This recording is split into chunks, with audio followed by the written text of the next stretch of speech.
Is it okay? Then I couldn't get a response.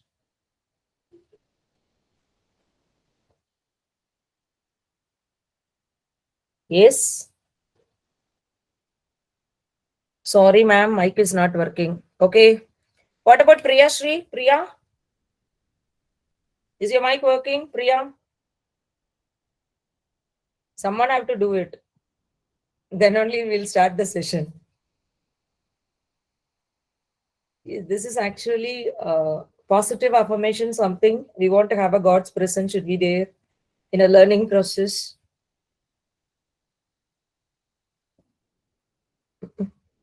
No one is responding. What motivation people expects? Kritika, can you do it? Kritika Yes, Prabha. ma'am. Yes, ma'am. Yes, dear. Thank you. You are Avat Pantavi for me. Do it. Uh, Yes. Hmm. Good evening, all. Dear God, I place my humble needs before you. My need to meet my responsibilities in the world. My need to use my God given talents and abilities. My need to fulfill my places here on earth. I pray for your guidance now to show me the way to the perfect opportunity to do what I love, to do what I can do well, and what will fulfill my needs mentally, spiritually, and financially. Help us to walk in faith as you show us the way. I am praying for everyone in the universe. Let them be safe, happy, peaceful, and healthy. Thank you, God. Thank you, dear. Thank you so much. Friends, yesterday, two members who have already done Python with us were asking the recording. I guess Menaka and one more. I'm really sorry I was held up with other activities. I couldn't send it. Today, I'll try to send it, okay? Fine. Sujit, you can take over the session. Thank you so much, Sean. Thank you. Okay, so good evening, gentlemen. Once again, welcome back to the second day of our workshop, of our 3-day workshop on machine learning at deep dive. So let me give a quick recap on what has been discussed yesterday, and then we'll move on to today's content. Right? So yesterday we were discussing about the basics of machine learning, the underlying concepts of machine learning. That is, what is machine learning, where we could actually fit in the machine learning stuff actually. So from that discussion, the key takeaways were the machine learning is a part of AI. That means subset of artificial intelligence. And when the problem becomes too complex to solve, you can go for deep learning concepts, deep learning methods in order to solve that particular problem. Moving on, we have seen about the different types of machine learning: supervised, unsupervised, and reinforcement learning. We have seen what is supervised, unsupervised, and reinforcement learning. Then we have seen about classification and regression problems. Finally, we were talking about the different stages in building up a machine learning pipeline, right? Where we have data collection stage, then data pre-processing stage, feature extraction stage, training the ML model. That will include the creating the ML model too, and the prediction test or deployment stage. So now our focus should be that how we are actually going to implement all these stages. So that should be the point of focus for the next 2 days, right? So that will actually give us a good hands-on in the domain of machine learning, right? So we finally ended up with the Python libraries, right? So we actually started the Python libraries that we are going to discuss today. So I hope my screen is visible. So the Python libraries, what we are going to see in today's session is numerical Python NumPy, panel data analysis, shortly known as pandas. Then for plotting, we are going to use matplotlib. I will actually tell you why plotting is necessary when it comes to machine learning. So because machine learning is where we make the machine learn the data, right? Learn the relationship between the different columns in a data. If that is the case, then we ourselves must know how the data has to be given to the machine learning model. In that case, the relationship must be clearly known to us, right? So that has to be discussed first of all.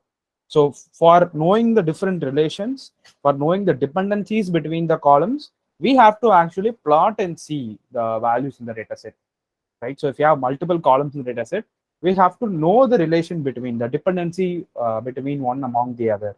So for that, we have to plot and see that. So for that, we have matplotlib library, and we have one more library, which is a standalone library called Seaborn, which is used for plotting, right? So for the first half of the session, we will discuss all these libraries. Basically, you will get a confidence to use them, right? So that is the objective of this session. And the next part, if time permits, we will go into the algorithm, right? So I need at least 30 to 45 minutes to teach an algorithm. So because I'll be going into the mathematics behind the algorithm, right? So if time permits, we will start it today. Otherwise, we will keep it for tomorrow and we'll do the implementation on the second half of tomorrow's session. So that is the plan for the next 2 days, right? Because, but this is important. I'm going to work on the coding part. For that, this is very, very important. Understanding NumPy, Pandas, Matplotlib, and Seaborn. Okay, let us quickly go through that. When it comes to NumPy, NumPy stands for numerical Python. Fine. Numerical Python. So basically, NumPy is used to handle raw data.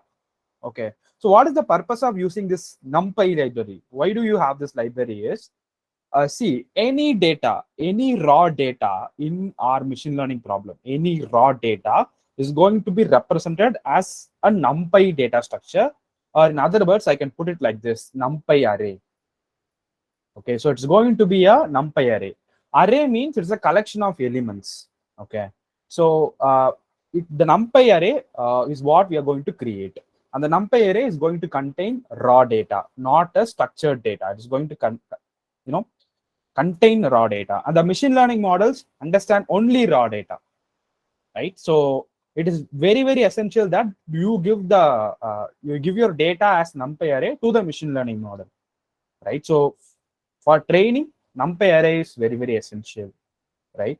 So first of all, it is better if you work along with me, so to get an hands-on view, right? So in this case, you can work in either Google Colab, which is going to be an interactive Python environment, right? So you can search Google Colab in the internet. You will get Colab in the first link. So you can open, you can create a Google account, or if you want, you can use the same account you have, and you can work on the notebook. Otherwise, if you want to do it in offline, please install Anaconda distribution. Not now. It will take some time to install, or otherwise you can stick with Google Colab itself. I would suggest you to go with Google Colab if you don't have this Jupyter notebook, that is Anaconda 3, right? Uh, let me tell you what is a notebook. Notebook is again a favorite tool of any data scientist. Okay, I'll tell you the reasons. Okay, once we work, I'll tell you the reasons why notebook is most preferred. Okay, so this is called the environment where we are going to work on. So this is basically going to provide me the platform where I'll be working on. Okay, don't search for this notebook in your PC if you don't have it. You can use the Google Collaboratory platform itself. It will be better. Mr. Vishal, if you use it during the session, right? So you can listen to me and we can work parallelly. But nevertheless, I'm going to give you the notebook after the session, the notebook what I have worked on. So you can try it after the session as well. That's fine. That's okay. That's up to you, your wish. And if I create a new notebook here, first of all, let me open it in Google Chrome. So if you want to open it in your own browser, you just have to copy this link and you have to paste it here.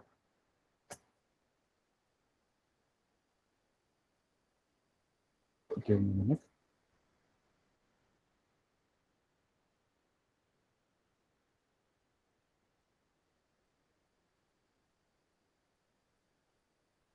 Yes.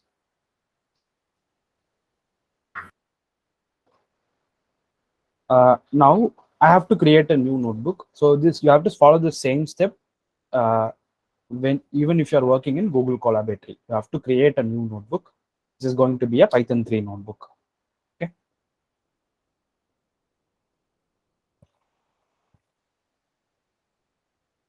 So let it take its own time to create the notebook.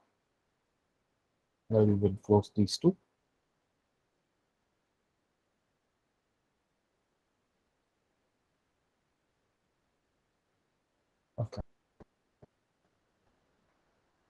All right, so this is going to be your notebook, and each block of this notebook is going to be called as cells. Okay, and you can execute them independently if you want, right?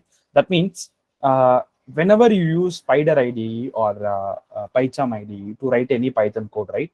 You write the entire code and then you run it. Okay, so that is how we usually do in IDEs.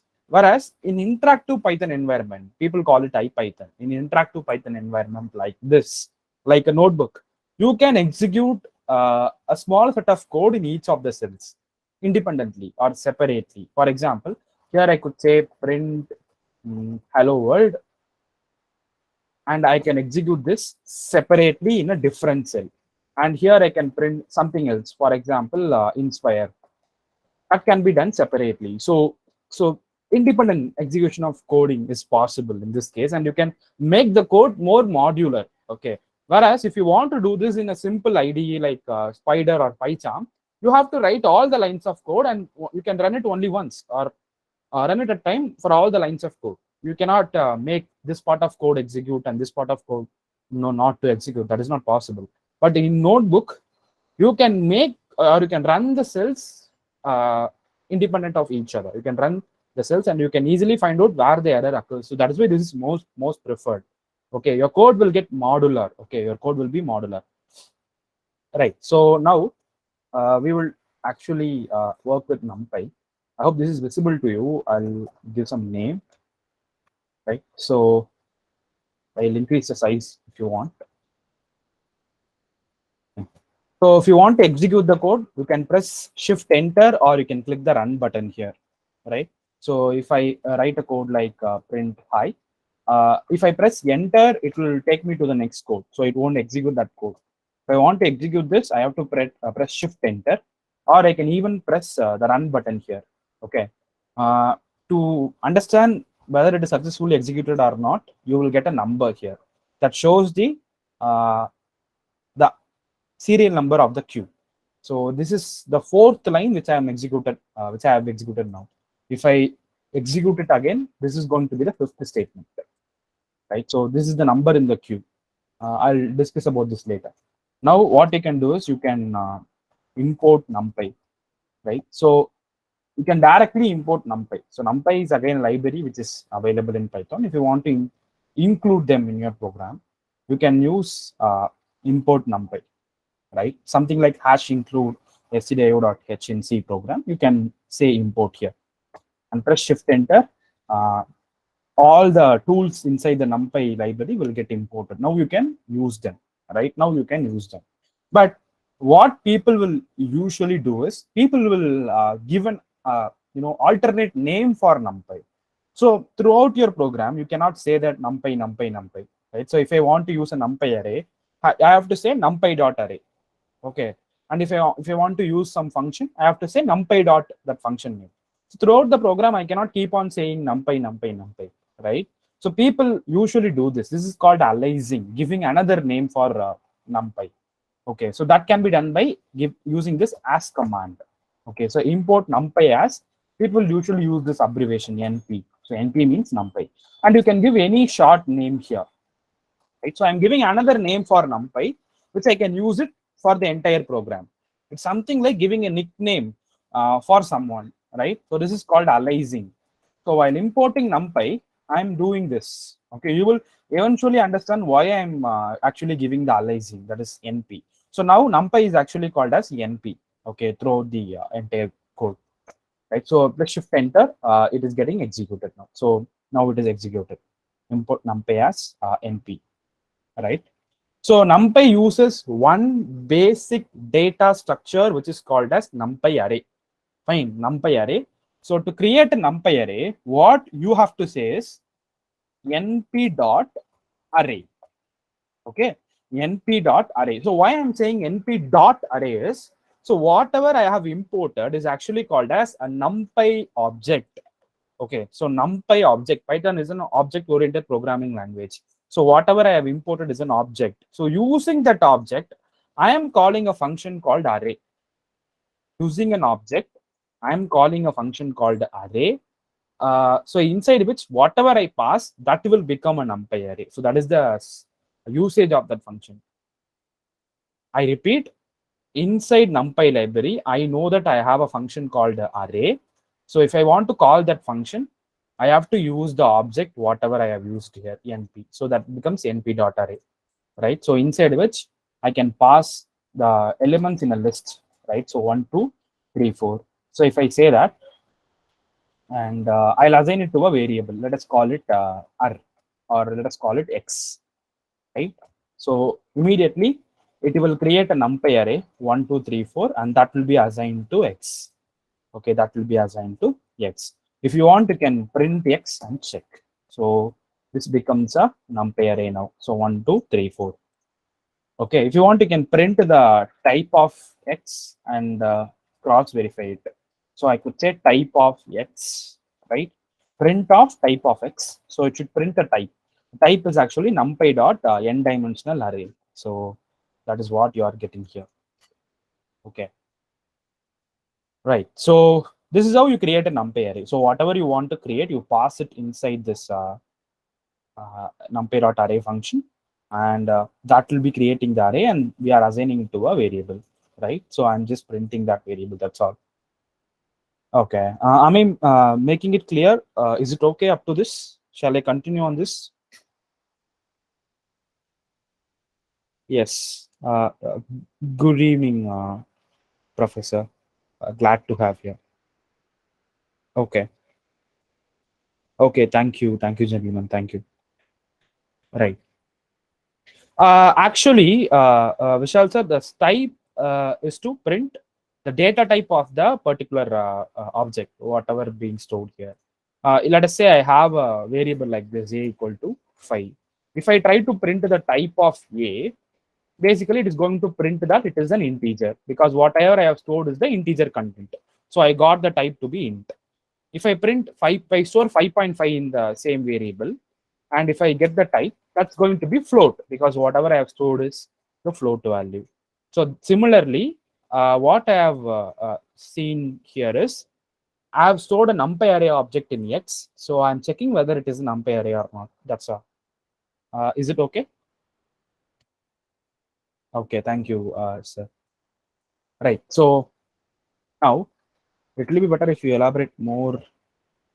Yeah, we'll do that actually. We will take a data set and we will try to convert every column into a NumPy array, and we will give it to an ML model. In that case, you will get a good exposure. Right? Yes, definitely. In Python, it is a class. Python is an object-oriented language. So whatever you are creating, so if you make A as 10, B equal to 15, or C as 20, these are all integer objects. Okay, these are all integer objects. So definitely integer is a class. You can create multiple objects of a class. That is the universal rule. Understood? So I'm just created multiple objects. That's all. Right. So now, so that's how you create a NumPy array. So after creating a NumPy array, what you can actually do is you can check the shape of the array as well. Like I can make x dot shape, right? So it should print the shape of the array. Okay, there is no need to group print every time. You can simply say x dot shape, it will get printed. That is again the speciality of this notebook, right? So it says 4. 4 means I have 4 elements in the array, right? So that's why it says 4. X dot shape should give me 4. So shape is nothing but the number of rows and columns. I have only a single dimensional array here, one dimensional array. So basically the number of elements are 4. That's why it is printing 4. After that, if I want, I can do the indexing as well, right? So every element will have a default index by itself. Okay, so if you create a collection of elements in programming, every element will have a default index, right? So, similarly, like every page in your book has a page number, right? It's a similar case. Every element will have a default index by itself, and the index will start from 0. So what I say here is, if you create an array like this, let us say 1, 2, 3, and 4, the first element will have an index 0. The second element will have 1. The third element 2, and the fourth element is actually 3. So the index will actually start from 0, and it will go on like this.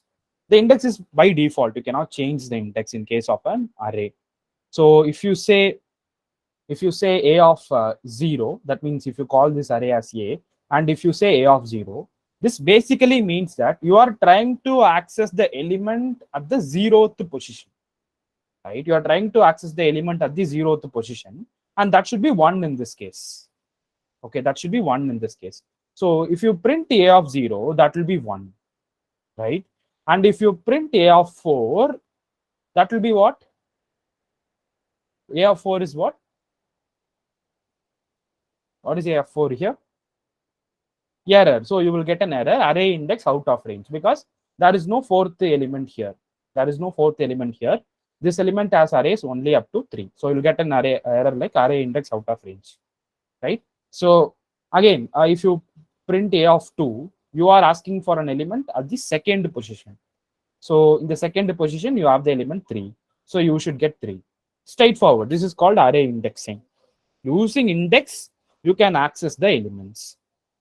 Okay, so that's how you can not only access the elements, you can also manipulate elements using indexes. That means if you want to reassign an element, say let us say this is my x, right? I got 1 2 3 4, that's my x, right?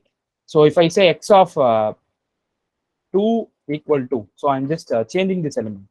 This is 0th element, first element, second element, and third element. If I say x of 2 equal to 30, and if I print x now, I'm getting 30 here. That means the second element has become 30 now. I'm assigning 30 to the second element. So that's how the second element has become 30 now. This is an assignment, simple assignment statement. Whatever is in the right hand side, that will get assigned to the left hand side variable, right? So I got 30. So that's how it works, right? Thank you, ma'am. Negative indexing is also possible, but let us not cover that. Let us not go deep into it. It will take a lot of time. Right, so because we are more concerned on machine learning, not on Python. Okay, so can you give some more examples of class other than int? That will become a separate topic, right? So that's object-oriented programming. I'll do one thing. I'll give my course on that object-oriented programming. Classes. Yes, all the data types are class in this case. That should be cool. No doubts about that. Okay, right. Oh, all right. Focus on the machine learning part. We are concerned on how we are going to implement the ML algorithm using these concepts, and not on the Pythonic concepts, the inner side of Python. Right. But I'll tell you an interesting thing. Have you heard of anything like this in Python? Like anything that looks very similar to this array? Have you heard of anything which looks similar to this array in Python? Any other data type? Okay, any others? We are more close. List, exactly, list, right? So whenever you create a list, it will look like it will look very similar to this, right? It will look very like I can create a list like this. So this is how I create a list 1 2 3 4, right? And if I print y now, this is also the same thing, right? This is also a collection of elements only. And if I print x now, that is also a collection of elements only. But the only thing is, this is an array, this is a list. Can anyone quote some differences between an array and a list? See, we are having a data structure called as list. Then why do we have to go for NumPy arrays? Why do we have to import an actually a library like this? And okay, that should not be a problem, man. If I print x, that parenthesis will go off. You see, that is just a semantic. That is not a problem. Okay, list is a mutable one, but sir, I have changed the element. Oh no, actually, Doctor array is also mutable. Array is also mutable. Here you have see, I have just changed one element of an array. Okay, so you can very well change the elements of the array. That should not be a problem. Both are mutable. So Dr. Ravi is saying array static and list is dynamic. Maybe. Okay. So the memory is statically allocated for an array and dynamically allocated for a list. Fine. Closer. Any other differences? Any other differences?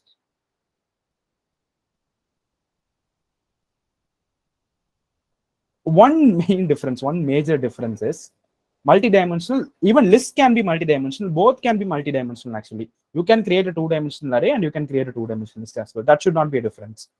No built-in functions. It has a lot of built-in functions. I will discuss about that in a while. Array has a lot of built-in functions and list also having a lot of built-in. That's not a difference. Array is fast. You are very, very closer to the answer, Mr. Khan. We may create column using array. No, array. I said that right. Array is actually used for handling raw data. So it's not about columns or tables. Yes, exactly, doctor. Thank you. You can have different types of elements in a list. That is one major difference. For example, I will, you have seen this array, right? X is nothing but 1, 2, 30, and 4. These are only integers, right? So these are all integers. But if I am allowed to create a list like this, which may contain different types of elements, right? So I'm allowed to create a list like this, which can contain an integer, floating point value, and a character as well. No character in Python, it is called a string. So string as well, right? So I am allowed to have multiple data types in a single list itself. So list is actually heterogeneous, and whereas an array is homogeneous, right? So an array is homogeneous and list is allowed to have different types of elements. So this is not preferred in case of data science. So a machine learning model would get confused if the list is allowed to have different kinds of elements or different types of elements. So this is not preferred in data science. That is why we are using arrays. In arrays, we have a restriction that we can store only one type of element. If you are storing floating values, we can store only floating values, right? So that is one good difference between array and list. Any other? Okay, I'll tell you one interesting point. Okay, based on how it is getting stored in the memory. Let us say I'm creating a list like this. Okay, and I'm creating an array like this, np.array. Simply, if I say np.array, that will create an array for me. No, not a problem actually. Do you know how it will get stored in the memory? See, all the variables what I'm gonna create, that will get stored in the main memory, right? So once I execute this program, that will get stored in the RAM, main memory. Do you know how this list is actually stored in the main memory? If I create this, let us say this is my main memory, your list will be actually stored in some random locations. Okay, wherever the locations are free inside your memory, your element will get stored there, right? Whereas if you create an array, the elements will be stored sequentially, right? The elements will be stored one after the other, and there will be no free spaces between the elements, right? Sequential allocation of memory, right? But whenever you create a list, wherever you are getting free locations, this location is free, I will store one element. When this location is free, I'll store one element. And in between the locations, there will be multiple other locations, which may contain some other elements, right? Can you tell me the disadvantage of this? Can you tell me what is the difference? So why do we have to bother about the storage and all, first of all? Okay, what is the problem in storing at random locations like this? And what is the advantage in storing sequentially like this? Yeah, it is fragmentation, doctor. That's okay. That's the process actually. Okay. Access speed. Thank you, Afzal sir. It is actually the access speed. Before that, the idea here is, so you are accessing the elements like this, right? X of 0, X of 1, X of 2. That means you should be able to pick out the elements from the list using indexes. If that is the case, one thing you have to note here is, you can store at random locations, that is allowed, but you should be able to remember the locations, right? The Python program, at least, the compiler or the OS should be able to remember the locations. So this may be a location, let us call it 1001. I'm giving a random address to it. This may be a location 5001. This may be a location 7015. This may be a location 8031. All these locations should also have to be remembered. Whereas in an array, if you start from one single location, it is enough if you remember that location, because you will find all the elements one after the other So it is very much enough if you remember the first address of the array. That means the base address. Okay, and all the elements will follow up. All the elements will follow up. So there is a lot of saving of memory, I could say, or the storage of memory, efficient usage of memory is actually happening here. But there is a lot of wastage happening in this case of list, because if you create a list, you are expecting the computer to store the addresses also. You can store at random location, but you have to keep track of all the elements. So you have to store the addresses as well, right? But in an array, irrespective of whatever the size may be, if it is enough, if I store the base address alone, by simply incrementing the base address, I will get the next element, right? So let us say the 1001, if it is the address of 1, if I increment that by 2, I will get the address of 2. If I increment that by 3, not 3 actually, multiples of 2, because integer occupies 2 locations, so multiples of 2. If I give 4, that will give me 3. If I give 6, that will give me 4. So by simply incrementing this base address, I will get all the elements. But in case of list, that is not the case. You have to remember all the addresses since it's random allocation. Okay, why this should be a problem? This will be a problem when you create very larger array. Say, for example, in machine learning, I'm going to handle a lot of data, right? So if I create an array of 10,000 elements, right? Let us call it 10,000 elements. I am going to store the base address of only the first element. I'm not going to store any other addresses. But if I create a list of 10,000 elements, I should be storing the address of all the 10,000 elements as well, because 10,000 elements are going to be stored at 10,000 random locations. So 10,000 addresses have to be remembered. So a lot of wastage of memory, right? So that is the main difference between a list and an array. I think it should be convincing, right? Why we are using arrays for a data science application, right? Is it okay? Those are the two differences which I am talking about. Is it okay? Am I clear? Is it ambiguous? Is it confusing? Okay, right. I hope I'm making sense, right? Fine. So we will come back to the functions of the array. So you can get the shape of the array by saying x dot shape, right? So that is that. If you want, you can create a two-dimensional array as well. So I can say np dot array. I can create a two-dimensional array like this by giving two brackets here, two square brackets. One is the outer one, another one is the inner one. So if I say 1, 2, 3, 4, I'll be getting a two-dimensional array like something like this. If I print the shape now, I'll get the shape as 1, 4, which means I have 1 row and 4 columns. Okay, so how do I create a matrix then? So let me take this code and let me paste it here. And if I want to create one more row, so all the rows have to be the inner list. So I have an outer list here, as you can see. Okay, that is going to accommodate my matrix. So matrix is a two-dimensional array, right? So inside which I have to give all the rows as inner list. So the first row is going to be this list, and the second row is going to be another list. So let us call the second row as 5, 6, 7, 8. So if I create this and if I print x, I should see 1, 2, 3, 3, 4 in the first row, and second row will be 5, 6, 7, 8. If I print the shape of this array now, what should be the shape? Can anyone guess? What should be the shape? It should be x dot shape, but what should be the shape of this particular array? 2, 4. Thank you, sir. So 2 rows and 4 columns, right? So 2 rows and 4 columns. So it must be 2, 4, right? Very, very interesting, right? All right. Now, after that, I should be able to reshape the array as well. So if I have 2, 4, I mean 2 rows and 4 columns, can you tell me a basic transformation which I can do in this array? A very basic transformation.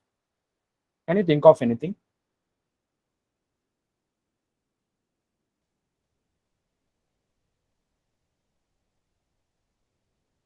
So very basic matrix transformation, which, okay, reverse rows and what do you call that? What do you call that? Reverse row and column. What do you call that technically? That's correct. Perfect. AT. Transpose. Thank you, sir. Thank you. So I can perform transpose on this, right? So for that, I can use the reshape function. So to reshape an array, I can use this reshape. This is very, very important. Don't think that I'm taking something irrelevant. Okay, without reshape, some machine learning algorithms won't work. Please keep that in mind. Okay, you should know how to reshape an array. Otherwise, you'll get some errors, right? So reshape. Let us take. I have 2 rows and 4 columns here, right? So let us reshape the array to some other shape. Let us say I just want 4 rows and 2 columns.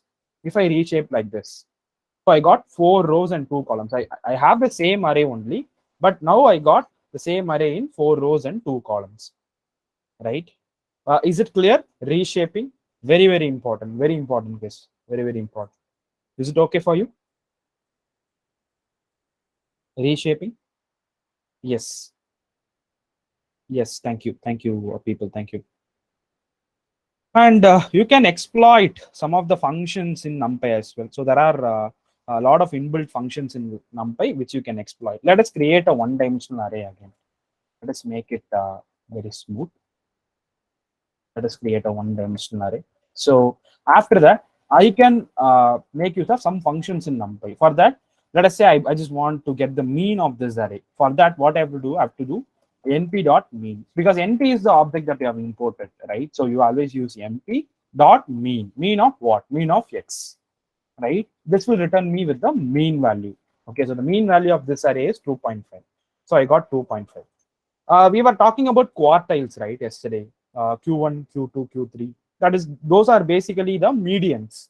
Okay, so if you want to get the median, you can say np.median, right? So that should return me with the median. That is again 2.5 for this array.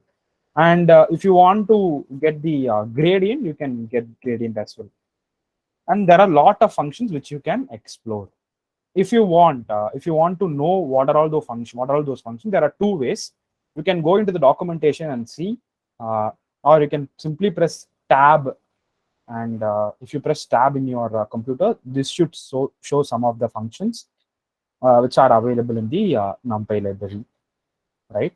And for example, I have this function called as or attribute called as dtype. That should give me the data type of the elements. Okay, if I call this on x, that should give me the data type. So, okay, so if you are getting an array like this or error like this, you can say x.dtype. This should work. How to find the mode? Actually, you can traverse and use counters, man, to get the mode. That should not be a problem. Or let me tell you the way to find the mode. You have to use this called as collections library. So from collections, there is a library called as collections. From collections, you import something called as counter. Right. So this is called counter, that will count the number of elements in your array. Right. So let us create an array which will have multiple elements, because then only it is actually meaningful to find the mode, right? Okay. So if I create an array like this, you all know that the mode of this array is going to be 4, because 4 occurs 3 times. So the mode should be 4 here, right? So x, you can say counter of x. That should give me the number of occurrences of each element. For example, you can see that 1 occurs for 2 times, right? So I got 1:2. This is actually a dictionary in Python. So one occurs for 2 times, 1:2. 2 occurs for 1 time, so 2 is 1. And the 3 occurs for 1 time, so 3 occurs for 1. 4 occurs for 3 times, so 4 is 3 and 5 is 1. From this, you can easily find out the maximum. So that should give you the mode. So from this, you can easily see that 4 is the mode. That's how it works. You can exploit this function, counter function. Is this okay? Yes. Yeah. For a larger array, you can simply import this counter and apply it on the array. That should actually help you to find the mode. Yes. Thank you. Thank you. Right. So you can explore a lot of different functions here. Let us not waste time on this. This is pretty straightforward. You can easily apply those functions. Right. So there are a lot of functions available here. Right. Okay. I'll tell you one important function, and with that we will close NumPy. A very, very important function, which is called as var. Okay. Var function. var. Let me tell you, let me create an array like np dot array of, let us create a very big array like this, 4, 6, 5, 7, 8, 10, right?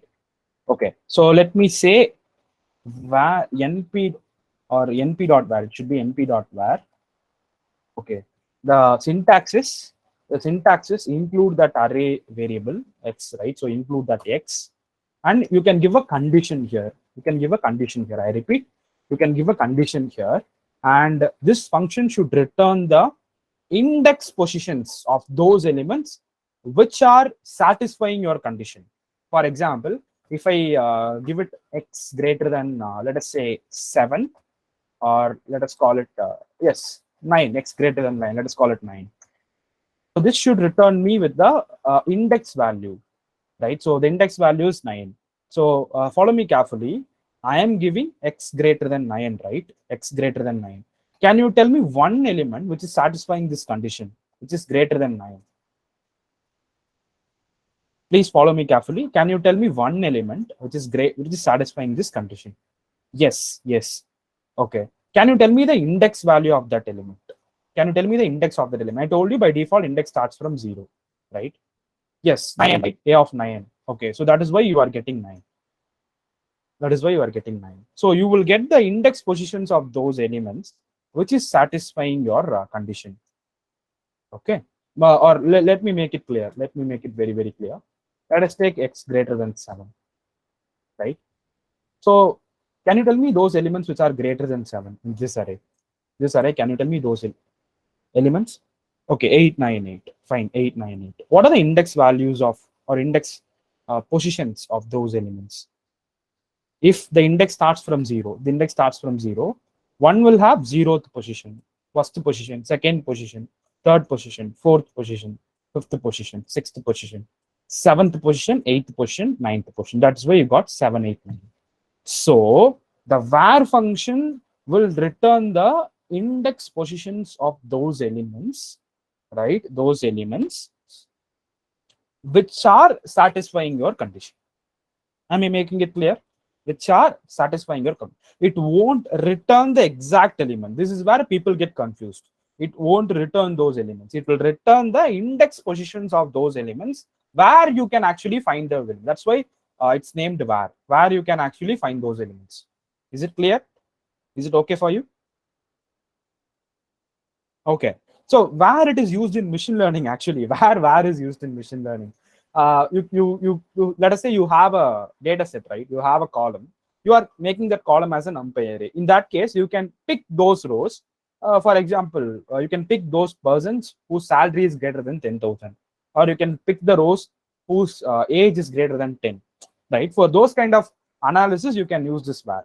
Okay. Okay. Now we will see one more interesting library, which is the pandas library. So till now we have discussed on NumPy. So does anyone have any doubts in this NumPy? So actually it is going to handle raw data, right? Raw data, array kind of structure, which can be used to handle the columns in the data set, and you can apply a lot of functions, and you can make some transformations as well on the array. That is how it works. All right, I hope you guys are clear with NumPy. Now we will do to how to find the functions. What kind of functions you are talking about, Mr. Swarup? You mean this var and mean median? Yes, give np dot, and yeah, two ways are there. One is you can simply say np dot and give tab in your keyboard. That should give you the list of functions which are available in NumPy. Otherwise, you can go to Google and search NumPy. It should show you the list of functions in NumPy. The documentation, the official documentation. Any idea to get? You can use a loop, right? So that's what I asked in the first. Whether I have to teach Python from the scratch.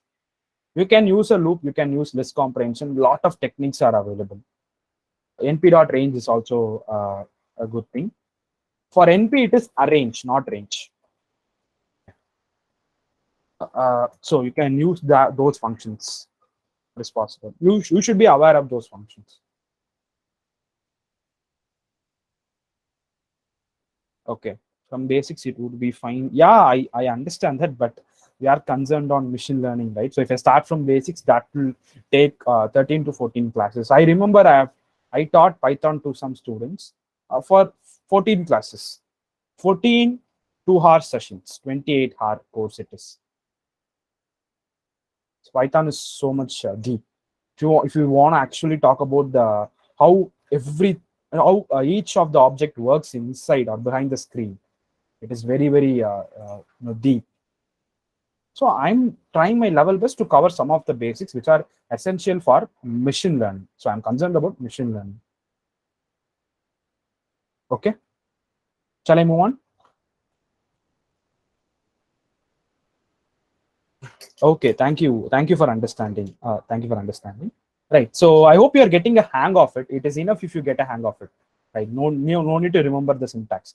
It is enough if you understand what I'm doing. That's all. Okay, and pandas. Pandas stands for panel data. The difference between NumPy and panel data, that means pandas, is NumPy is going to handle unstructured data, raw data, whereas pandas is going to handle structured data, or maybe a column, maybe an entire table, whatever it is. It's going to be a structured manner. It's going to handle columns and tables, right? So whenever you collect a real world data set, whenever you take a real world data set, you will encode that as a pandas object. Okay, pandas object. Then you will convert each column as a NumPy array, right? And you will pass this array to a machine learning model, right? So that is how the process works. So basically, to handle the data set, you have to use this pandas object, pandas library, right? And you can take every row of or every column of this pandas library or pandas dataset, and you can make it as a NumPy array, right? Only the NumPy array should be passed to an ML model. Fine. Okay, pandas. Since NumPy supports one important data structure, which is an array, pandas also supports two important data structures. One is going to be a series, and another one is a data frame. Okay. Yeah, exactly, ma'am. Thank you. Pandas structured, NumPy unstructured. Thank you. So let us come back to this. In pandas, we have two different data structures or data types. One is a series structure, and another one is a data frame, right? Similar to NumPy. NumPy has only one structure, array, but pandas has two different things, series and data frame. Let me tell you the difference between these two by a practical example. Okay, by practical example. Let me go to one data set which I have. I have a lot of data sets. Let me go to one.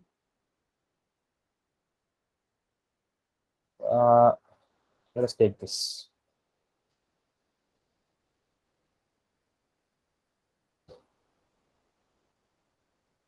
Okay. This data set, let me give you a description. This data set is to predict the salary of a person given the year of experience, right? So basically, when the person works for more number of years, when the person works for 9 years or 10 years, his salary will be around 1 lakh or more. When the person is a fresher or youngster, his salary will be less. That's how this data set is structured. It's a fake data, okay? Right. So how this data set is encoded as a pandas object? See, pandas series means a single column, right? So whenever I say pandas series, it refers to a single column. So only a single column can be made as a pandas series. In this example, this year's experience could be a pandas series. This salary could be a different pandas series. So only a single column can be told as a pandas series. When you combine all the pandas series, when you combine all the columns, it will become a table, right? That table is actually called as a data frame, right? The table is actually called as a data frame. So you are going to encode every column as a pandas series. So finally, it can be made as a data frame, but you need not do it separately. You can initially create a data frame which will take your own all the columns, your own data set, all the columns. Each column is actually a pandas series. That is my point. If I take this data set, product data set, okay. If I take this data set, product data set, Here, every column is a Pandas series, a separate Pandas series, whereas all the series, they together make a data frame, right? So series means a single column, whereas data frame is multiple columns. That's all. The entire table is actually called as a data frame. Even if you combine two series, that becomes a data frame. Okay, so data frame is more than one columns, whereas series is single column. Am I making it clear to you? Is it okay? Shall I get a response? Yes, yes. Thank you, people. Thank you. Right. So now, if you want to use pandas, let us say import pandas. Right. So you import pandas like this, or you can give aliasing for pandas as well. Import pandas as PD. Right. So I'm just calling pandas as PD, just a nickname for pandas, nothing else. So pandas dot PD dot data frame. So whenever you want to import the data frame, you can use some functions available in PD. Okay, let us import this data set, maybe the salary data, right? Before importing, if you are using this notebook, you have to make sure that this data set is in the home location of that notebook or the current working directory of that particular notebook. So if you want to get the current working directory, you have to say exclamatory CD current working directory, a command, a shell command. So this shows my working directory is C users and admin, right? C users and admin. So what you can do is you can copy this data set and you can go to local disk users admin. You can go to that particular location and you have to paste the data set here. I already have this data set, so let me replace it. Okay, not an issue. So you have to place this data set here. Only CSV file or Excel also, both will be supported, man, not an issue. I could say read CSV in order to read a CSV file. To read an Excel file, I have to use read Excel, right? So pd dot, yes, ma'am, I'll repeat. Which part do you want me to repeat, ma'am? Actually, which part do you want me to repeat it? CSV. Definitely. First of all, you get the current working directory name of this notebook. For that, you say exclamatory CD. So that will give you the path, the current working directory. In that path, you will store that data set. So in that path, you have to store the data set. So paste the data set in that path, basically. So I'm in this path, right? So here I'm storing this data set. Otherwise, you can go to this home page and you can click on this upload button and you can upload the data set here itself. Both ways are possible, but you have to make sure that the data set is in your path. Then only you can import that, right? So after that, what you can say is to import that file. So that file is basically a CSV file. The data set is basically a CSV data set, right? So if you want to import that, pd dot read CSV. That should be fine. pd dot read CSV. And I have to give the file name, basically. The file name, you can just copy it from here. Click on rename and get the file name and paste it here, right? So now I will assign it to a variable.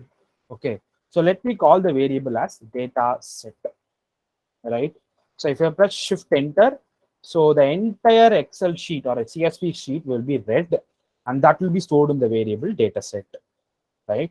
So now if I want to look at the data set, I can just say data set. So that's how it will look like. If you want to get the first 5 rows, I repeat, if you want to get the first 5 rows, you have to say data dot head.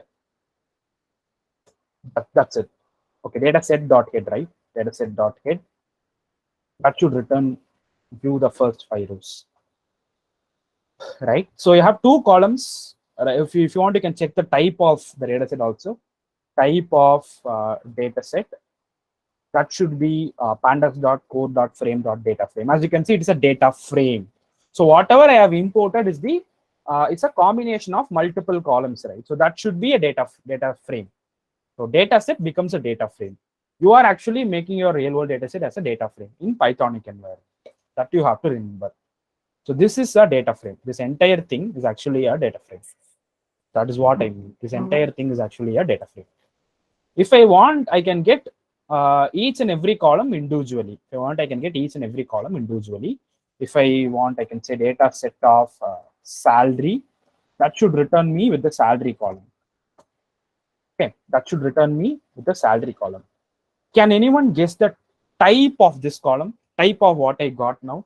Can anyone guess the type of what I got now? The data type of what I got now. If I pick one, or if I take one column from this data frame, what is it? What is it called actually? Okay, float. Float is actually a type of single element. That is fine. Not an integer, Ms. Kritika. It is a floating point value. That is clear. But what is this called? It's a series. Thank you, people. You guys have listened clearly. Thank you. So whatever you got is a series. If you pluck one column from the entire data set, that is actually called a series. Okay, and the entire data set is actually called as a data frame. Right? If you want, you can check. You can assign this salary to a variable. Let us call it y, to a variable called y, and you can check the type of y. That should print pandas.core.series.series. So it's a series. So if you pluck one column from your entire data set, that is series, because every column is a series. And when you combine them, when you combine more than one column, that becomes your data frame. That becomes your data frame. Am I clear up to this? Am I making it clear up to this? Does anyone feel any kind of ambiguity? Please do let me know. Am I clear up to this? Yes, yes. Thank you, people. Thank you. Which part, Dr. Vishal? Mr. Vishal, sorry. Which part?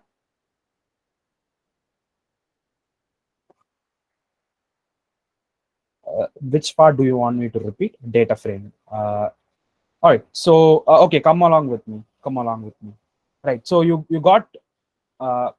So you are importing the data set here, right? So using pd.readcsv function, you are storing that in a variable called dataset.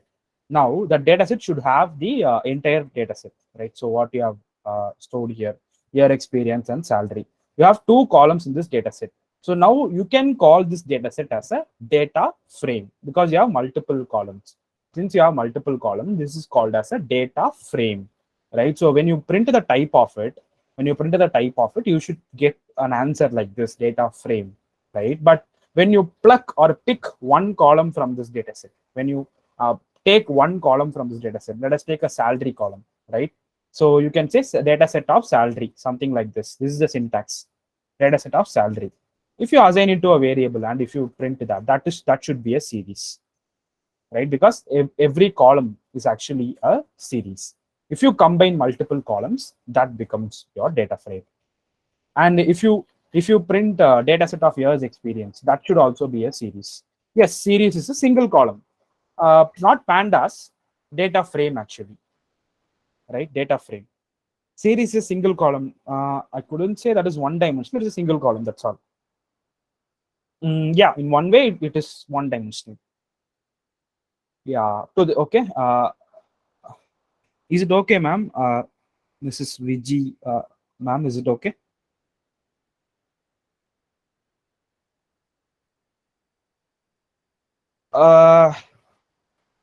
Ma'am, what does it actually show?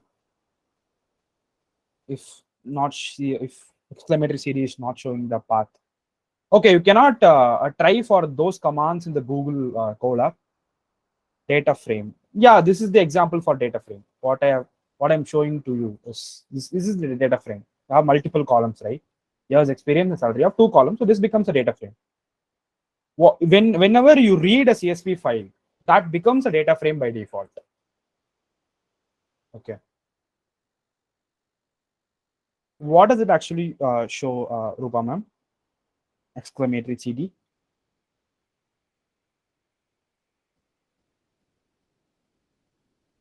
Nothing. Okay, I think you have to send me a screenshot. So send me a screenshot of that environment. Maybe after the class, I'll look into it and I'll solve the problem. Sure. Thank you. All right, we'll continue on this. So this is how you create a data frame and series, right? Fine. So that's how you, there are some important functions which you can apply on this. So whatever I have created, whatever I've read is this, right? A CSV file, which is exactly this one, salary data, right? So this one, I have 2 columns here. Whatever I have in this Excel sheet, I have imported into this Python environment using read CSV function. That's all. If I want to pick one column from it, if I want to take one column, I can use data of that name, actually data set of that name, data set of that column name, or data set of years experience, right? I have one interesting function which is called as describe function, which will give you the descriptive statistics of the complete data set. Very, very important functions, right? So if I say dataset dot describe, it will give you the complete statistical description of the dataset. For example, the count. How many number of values you have in the dataset? I have 30 values, right? Starting from 0 up to 29. So I have 30 columns, or 30 rows actually. So I got 30 as the count. Then I should get the average of each column. I should get the standard deviation of each column. I should get the minimum of each column. Okay, can you guess what is this 25%, 50%, and 75%? Can you guess what is it? Anyone? Can anyone make a guess? Exactly. Thank you, sir. They are quartiles. This is Q1, Q2, and Q3. What I discussed yesterday. 25%, 25th percentile is Q1. 50th percentile is Q2. 75th percentile is Q3. So if you simply subtract Q3 minus Q1, that should give you the interquartile range of this particular column. Easy peasy, right? And if you simply subtract this one, this one Q3 and this Q1, that should give you the interquartile range of salary column, right? So exactly. So this is a very interesting function where you get the entire statistical description of the dataset. This should be helpful whenever you are going for any publications. In that paper, you can mention this description. Missing observations. I will give you some examples. Don't worry. Let me make something missing here, and we will see. Okay, let us remove this. Okay, let us remove this. So this is actually missing, right? So let us save this and let us import it again.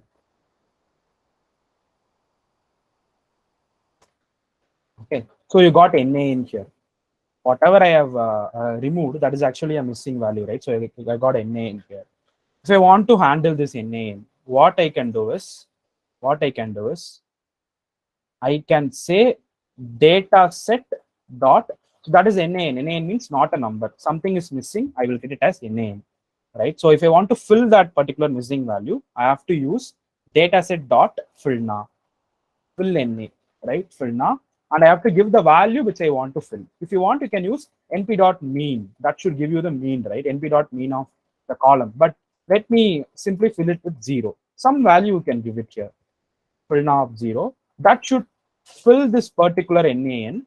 All the NaNs in that in this entire data set, all the NaNs with 0. So I got 0.0 here, as you can see. Or if you want to drop the entire row, this entire row, if you want to drop this, entire row, you can use drop now, right? You can use drop. That should not be a problem. You have to remove this. That will drop that particular row. So if I execute it again, I again got an NaN from the original data set. So if I'm dropping that, that 16th row should go off. So now I got only yes, that is dropped. 16th row is dropped. As you can see, 15 and 17. Is it okay, ma'am? Both drop na and fill na?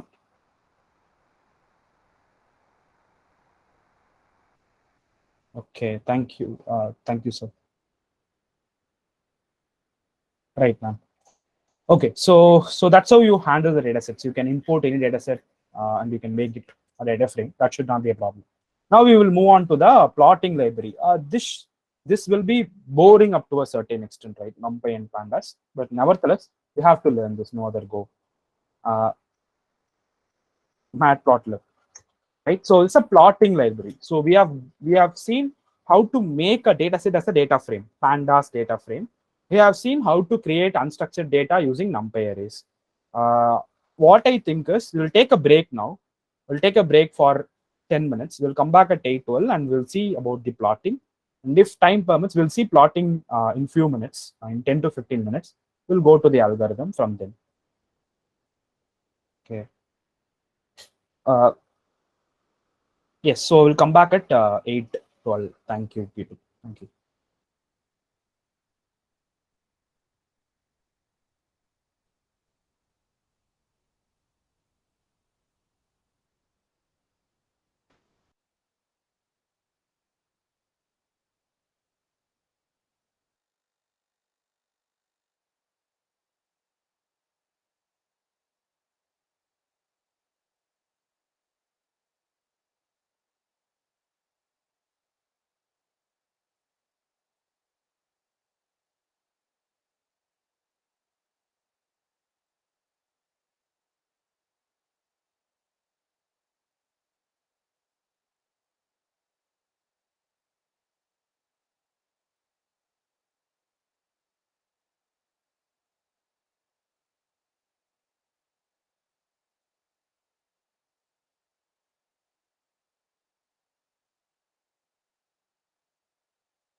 Hello everyone. I hope everyone is back.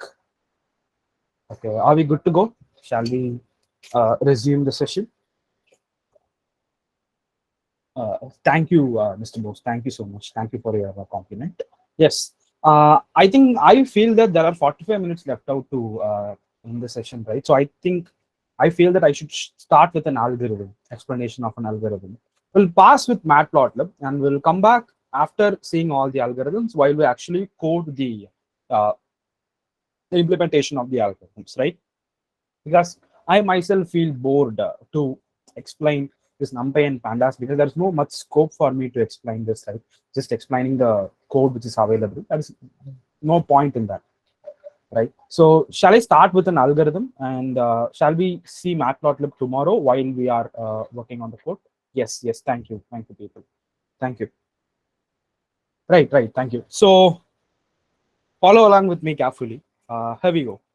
Right. So yesterday I told that given a machine learning model problem, maybe any problem, given a real world problem, you should be able to identify whether it is a regression problem or a classification problem.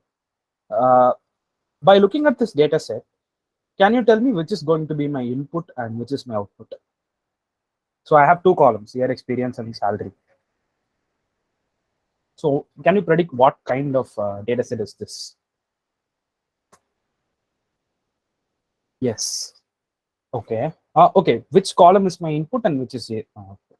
Yes. So experience is my input and salary is going to be my output. So this is basically a single term dependency, which means I have only one feature and one output. So my output is going to be a salary, which will be a function of the year experience, right? This is how you can model it mathematically, right? And based on this function, this is clearly a regression problem because I'm going to get the output in an infinite scale, right? From it can be from minus infinity to plus infinity. Any value is actually allowed. It is not categorical. Okay, it's not a category. I can make this categorical. See, I can make this low salary as low, and this is medium, and this is high. In that case, I have only three outputs, low, medium, and high. That will become categorical. But that is not my case here. My case is to predict the salary exactly, the continuous value. So this is going to be a continuum of values, right? So if that is the case, this is going to be a regression problem. Okay. Are you convinced? Is it okay? Shall we move on? Yes. Right. So specifically, or to be more precise, this is a simple regression problem. Because your output is depending on only one feature, only one input. Whereas there are cases in which your target or output is depending on multiple inputs.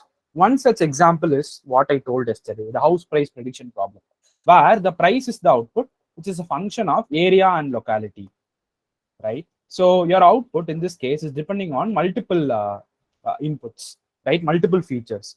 So this is a multiple regression problem, multiple linear regression problem, actually, right? So in regression, what we are doing is, I'll tell you. Okay. First of all, let us talk about linear regression. This is a very, very fundamental ML algorithm.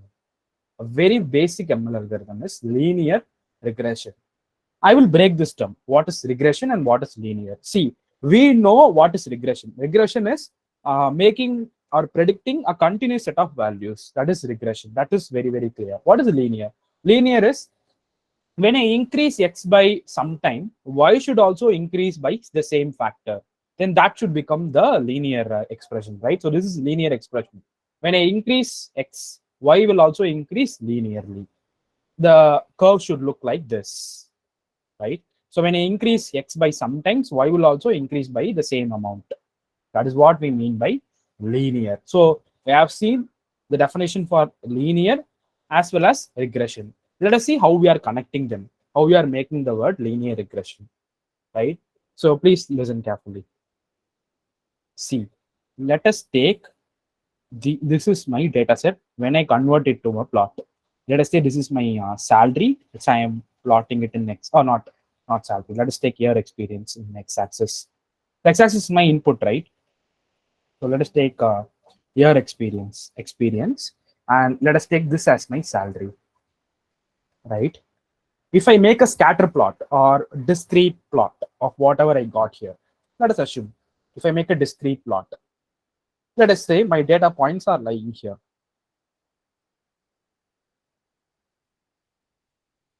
Okay, so this is the plot I got, right? If I plot the year experience and salary, say for example, if I plot this data set for 1.1, the salary is 39,000. So if I plot it into the graph, Cartesian space, this is what I'm getting.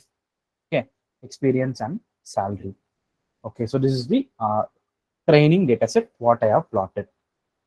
Linear regression is where you try to fit a straight line to this data set. So why I'm trying to fit a straight line is, since we talked about machine learning already, we know that we are going to infer something from the data set. Basically, we are going to arrive at an equation, right? Arrive at an equation. Since I'm using linear regression, I'll be arriving at this equation, y equal to mx plus c. That's all. Y equal to mx plus c, right?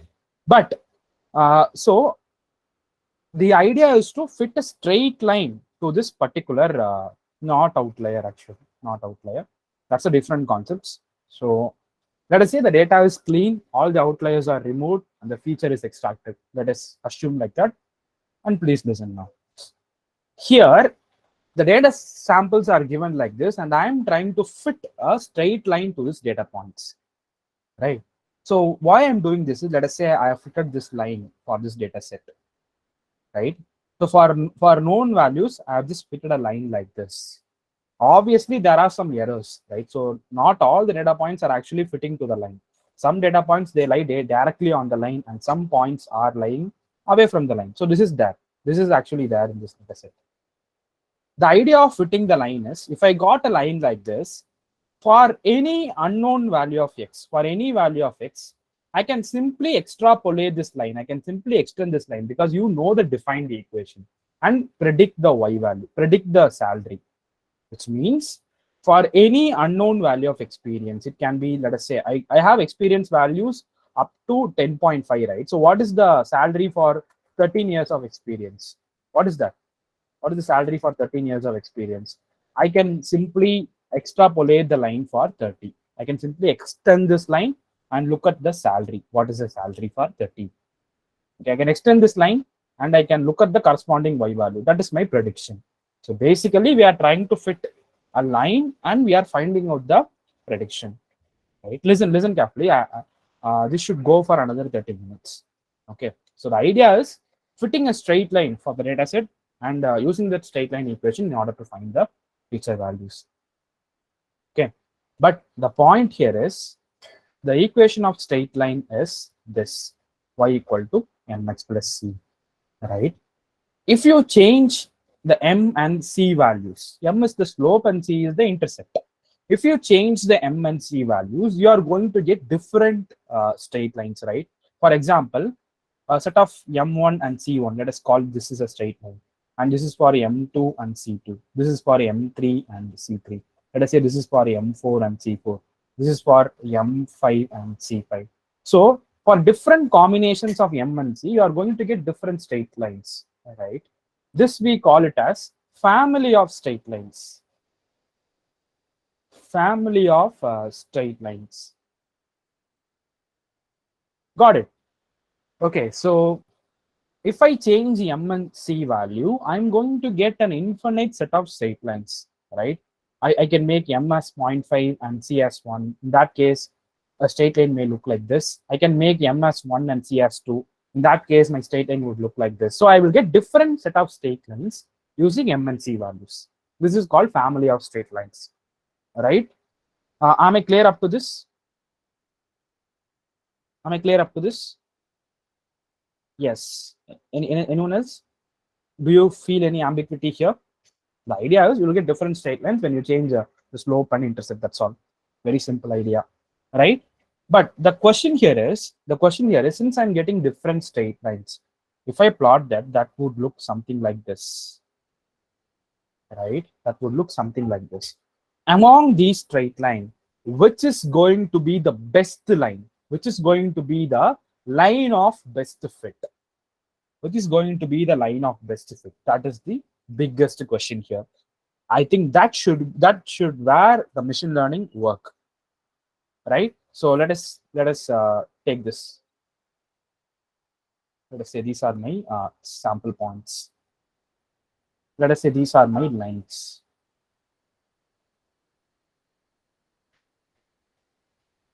Okay, let us call this line 1, line 2, line 3, line 4. Each line has different different set of M and C combination. So line 1 will have an M1 and C1. Line 2 will have a different M2 and C2. Line 3 will have M3 and C3. That means the equation of line 1 is y equal to M1x plus C1. The equation of line 2 is y equal to M2x plus C2. So they will vary. M and C combinations will vary. Among these 4 lines, can you tell me the line of best fit? Can you tell me the line which fits best to your data? Not every point will lie on the line. If that is the case, that is fake data, right? Real world data will always look like, yeah, we are trying to approximate by a straight line. Then can you tell me which is the line of best fit? Line 1, line 2, line 3, or line 4? Okay. So by looking at this, you can easily say that line 3 is going to be the line of best fit, because most of the data points are actually lying on line 3, are actually closer to line 3 compared to other lines, right? Compared to other lines. But how you are actually claiming that line 3 is the line of best fit? How you are actually claiming that line 3 is the line of best fit?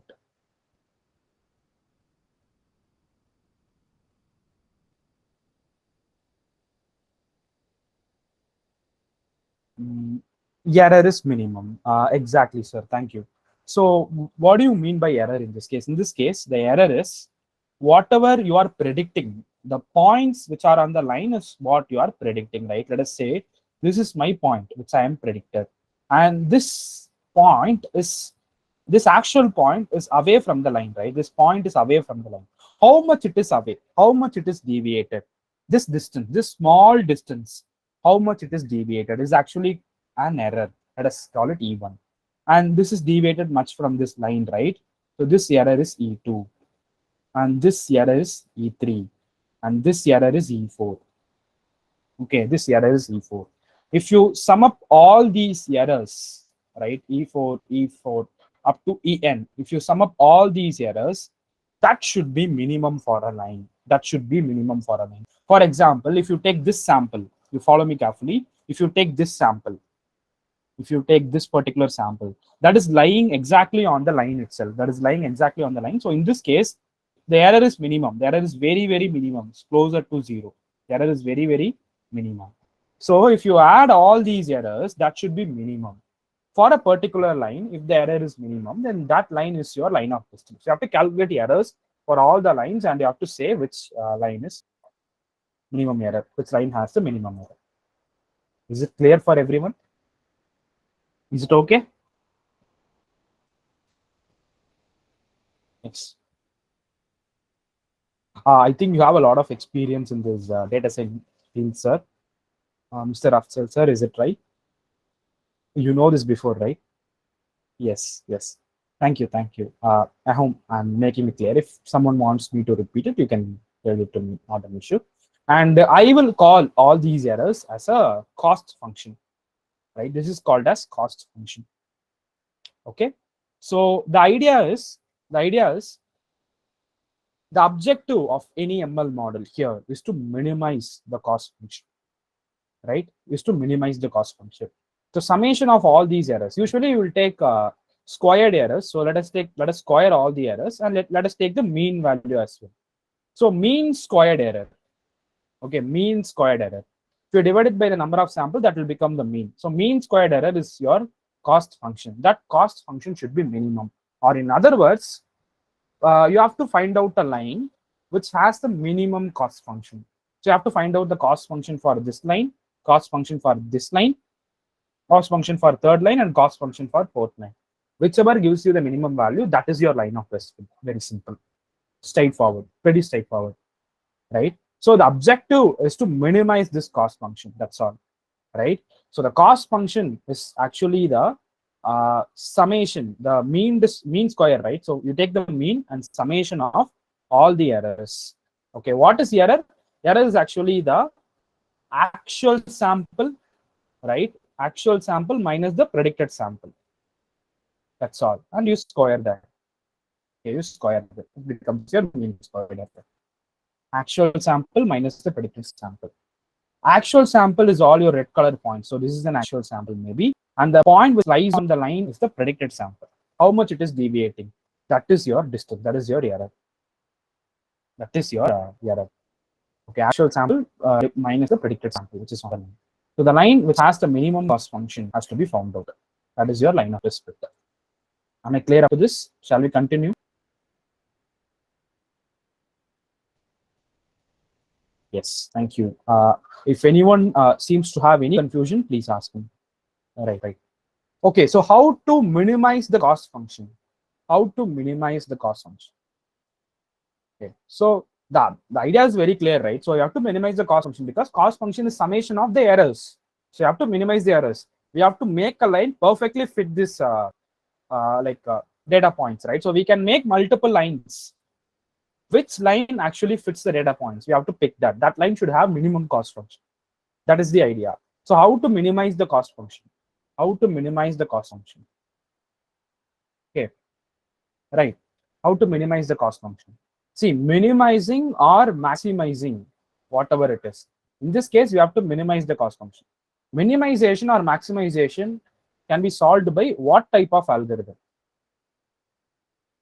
A minimization problem. When you say how to minimize the cost function, it becomes a minimization problem, right? Similarly, when you say maximizing something, it's a maximization problem. A type of algorithm could solve this purpose, either minimizing one function or maximizing one function. Can you name those types of algorithm? Anyone? LLP. Okay, LLP is this is more specific one. Can you generalize it? Can you generalize it? The types of algorithms which are mostly used to solve minimization problems or maximization problems. Clustering, no, not definitely clustering. Gradient descent, exactly. Okay, that is okay. Gradient descent, I'll put it in this way. Gradient descent is a dash type of algorithm. Thank you, ma'am. It is an optimization algorithm, right? Okay. So whenever you want to solve any minimization problem or a maximization problem, you have to use this type of algorithm called as optimization algorithm. Optimization is finding out the minimum or a maximum of something. Okay, you are optimizing, you are minimizing that particular cost function. So here what I'm solving is a minimization problem, minimizing the cost function. So I have to solve this problem or I have to tackle this problem using an optimization algorithm. And guess what? The optimization algorithm, what I'm going to use is gradient descent. Clear? So linear regression uses gradient descent algorithm in order to minimize the cost function. Very clear, right? So linear regression is actually fitting straight lines. Okay, what should be the line of best fit? The line which has the minimum cost function. How to minimize that cost function? Use gradient descent algorithm. That's all. Okay. Is it okay? Shall we move on with gradient descent?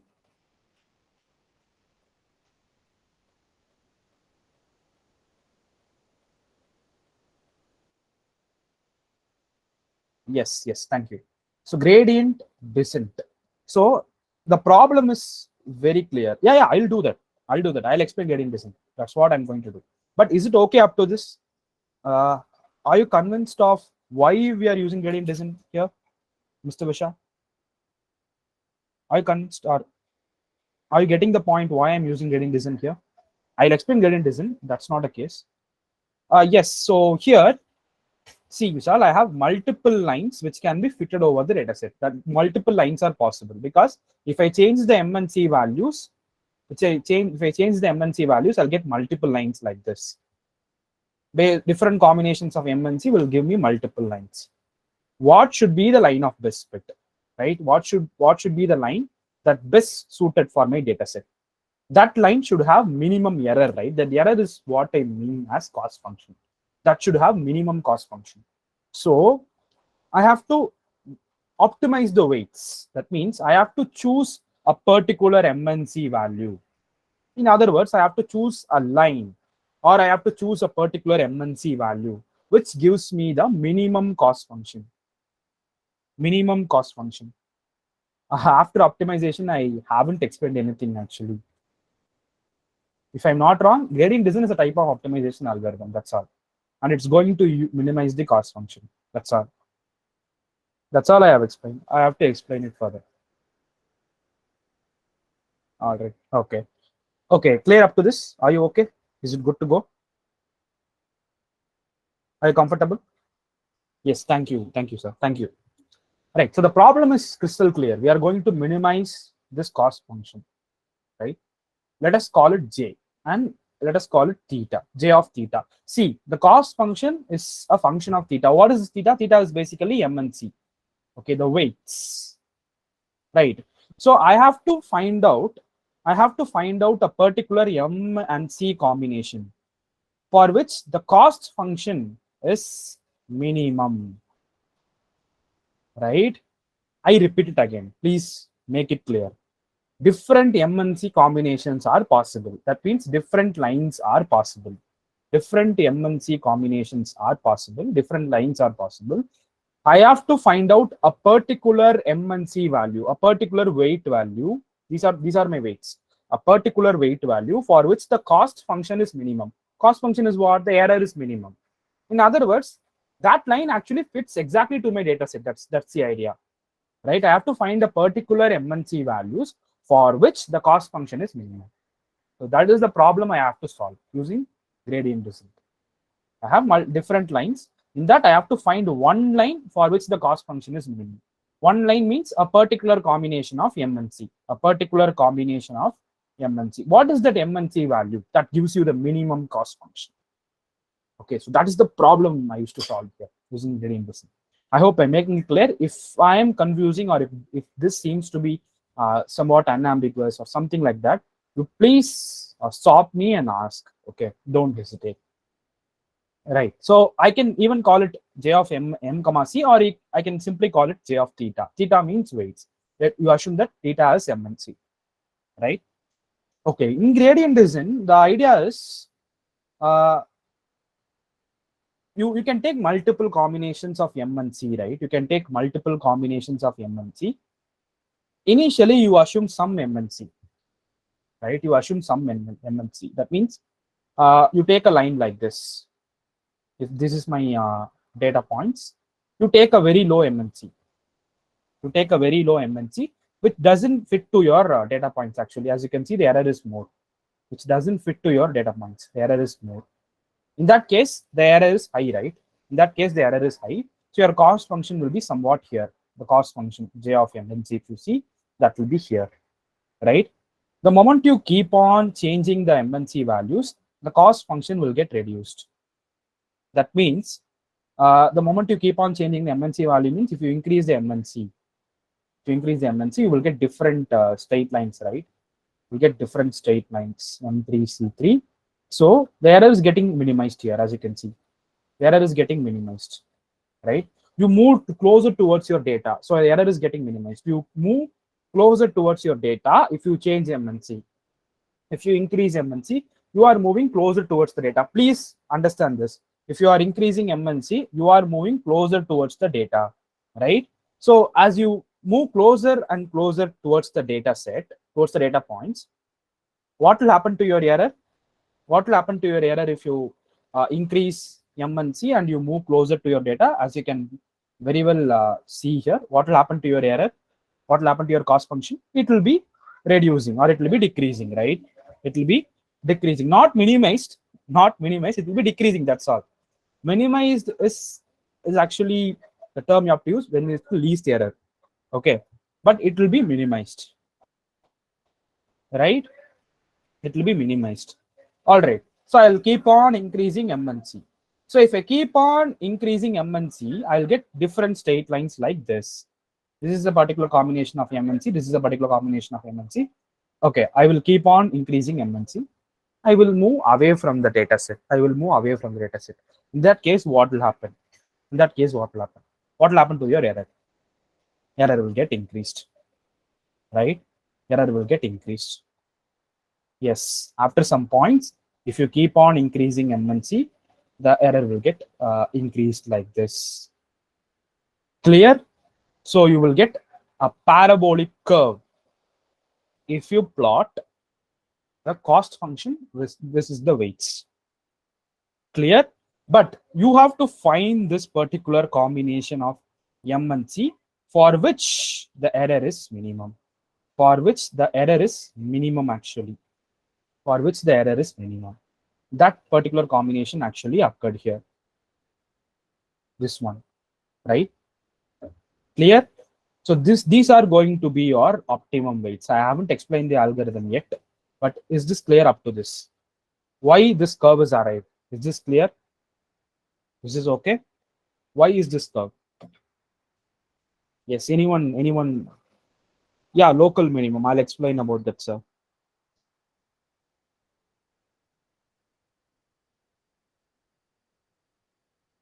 Can I get some more responses? Is it okay for everyone?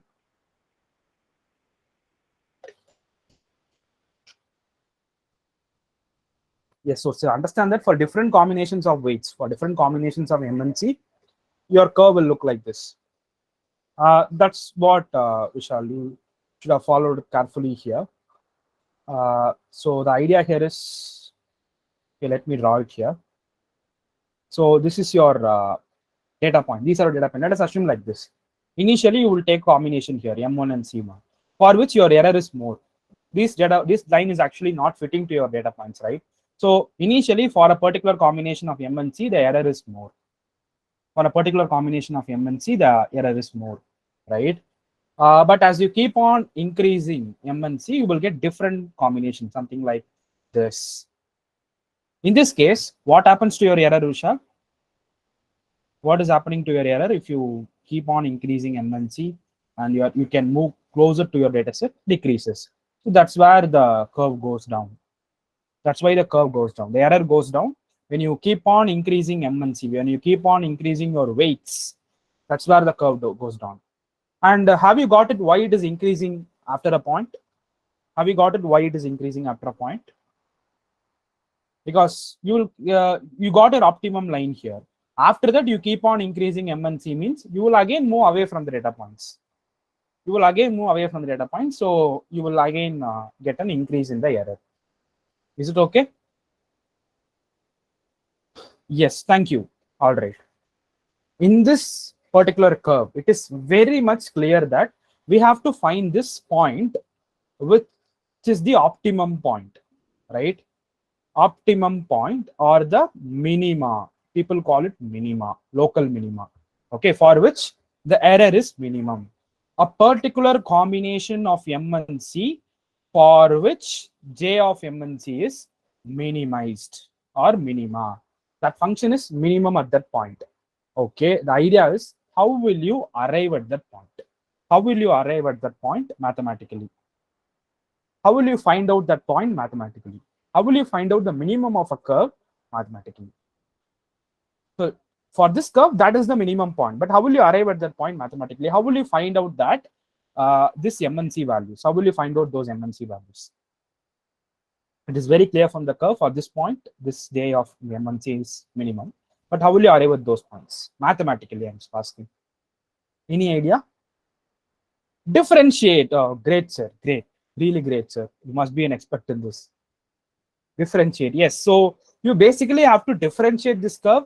The ideal application of the differentiation is finding out optimum points, right?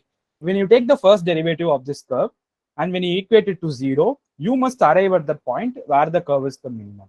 For example, I'll take a curve like this, y equal to 2x square minus 2. It's a parabolic curve, right? Y equal to 2x square minus 2. If I differentiate this curve, right, I must arrive at 4x, right? So because 2x square should become 4x and this 2 goes up, the constant, right? I have to equate it to 0. I have to equate this first derivative to 0, right? So that should give me x equal to 0. Now I have to substitute x equal to 0 here. If I substitute x equal to 0, what I will get? Y value is what? -2, right? So y is -2. So x equal to 0 and y equal to -2. So 0 comma -2 is my point where this function becomes minimum or maximum. I don't know, but this function attains an optimum level at 0 comma -2. Is it clear? So you just take the first derivative and equate it to 0. Whatever coordinates you are getting, in this case it is 0 comma -2, x is 0 and y is -2. At that particular point, I can definitely assure you that this function will attain either minimum or maximum. Is it clear? That is kind of an ideal application for differentiation. Okay, so we can differentiate a curve to find out the minimum or maximum. So basically, in this case, we are trying to minimize it. That's all. Is it okay? Is it understandable? Is it okay? Yes. Differentiate it, equate it to 0, and you'll get one x coordinate. Substitute that in the curve. That will give you one y coordinate. For those coordinates, the curve will definitely attain minimum or maximum. That should be there, right? This point is called as what? This point where the curve will attain the minimum or maximum is actually called as what? This point. What do you call this point actually? Some mathematics. Optimal point. Any other technical terms? Definitely that is the optimal point. No doubts about it. No, not gradient, not saturation. Minima, no, not minima. A technical term is there for this point. Let's see if someone gets it. Cost. No cost, nothing. So this is not a cost function. I just taken a random function in mathematics. I haven't said this is cost or whatever. This is not cost function. How do you call this point? This point is actually called as critical point, right? Technically, this is called as critical point. And if you, at this point, your curve will be, your y equal to 2x square minus 2 will be either attaining maxima or minima. Okay. The next question is, how would you clearly differentiate it? How will you find out whether this point, at this point, the curve attains maxima or minima? How will you find out that? Whether it is maximum or minimum? I told you it is an optimum point, either maximum or minimum. But how will you differentiate whether it is maximum or minimum? How will you find out that at this point, whether the curve is attaining maximum or minimum?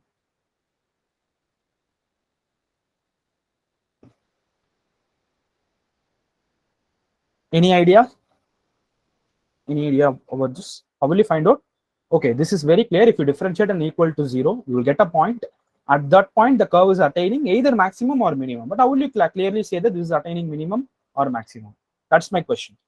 Okay, got my question first of all. I'll tell you the answer, but got my question. Is that question is clear? Yeah. Is that question clear? Yes. Okay, for that, you have to. So if that question is clear, you have to go for a second derivative test.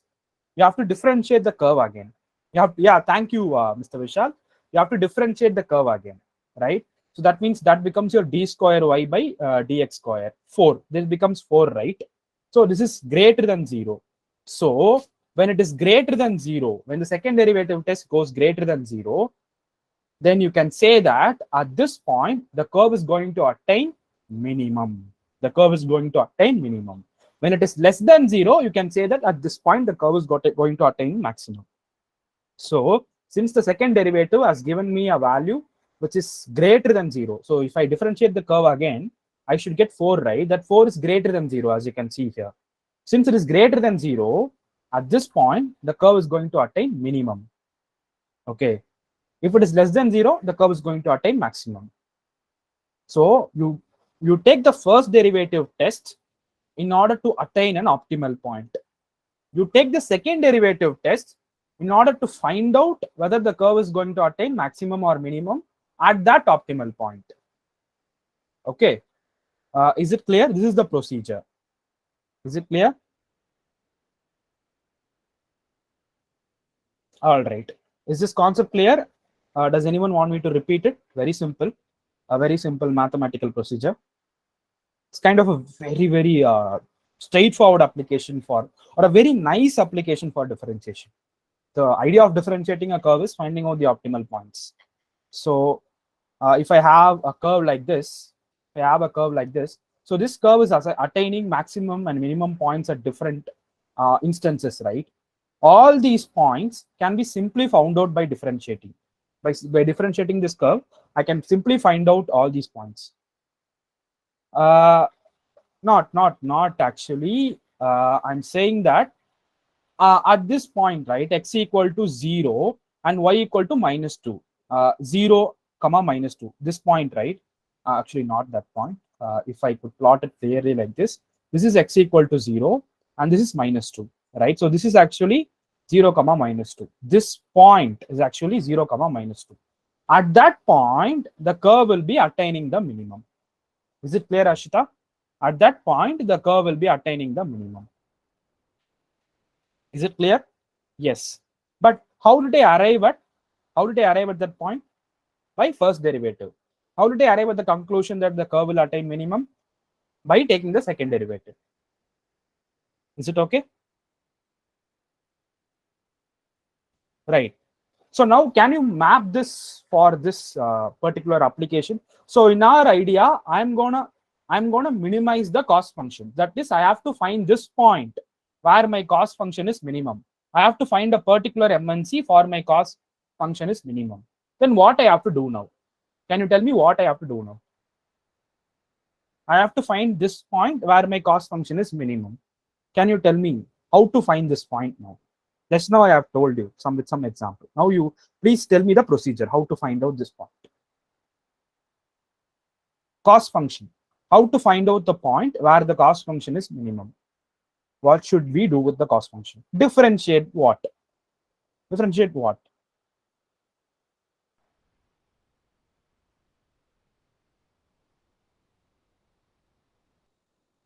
What function? Yes, differentiate what function? The cost function, definitely, not MC, the cost function. So you can assume y as your cost function. So you have to find out, actually this point, these points are giving you the coordinates where this y is minimum, where the curve is minimum, right? So you have to differentiate the cost function, right? To find out a particular MNC for which the cost function is minimum. So you take differentiation of the cost function with respect to theta. So theta is nothing but your MNC. So differentiate cost function with respect to theta, you will get a particular theta, right? So that theta will be a particular MNC value for which the cost function is minimum. For which the cost function is minimum. So since we are differentiating it, right? What do you call this term? What do you call this term? dj of theta divided by d theta. What do you call this term?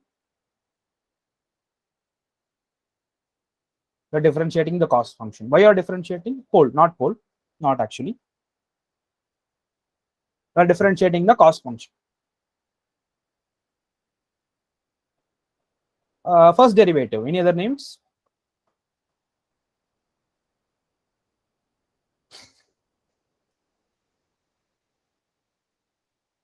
The rate of change of cost function with respect to weight. That means if I increase weight by some extent, how much my cost function would increase? That's the idea, right? That's there. But what do you call this? Any other name for first derivative? See, that's very clear. Partial differentiation. Any other term, doctor? That's okay. It's definitely a partial derivative. I go with you, but any other term? There's a particular answer which I'm looking for, not initial.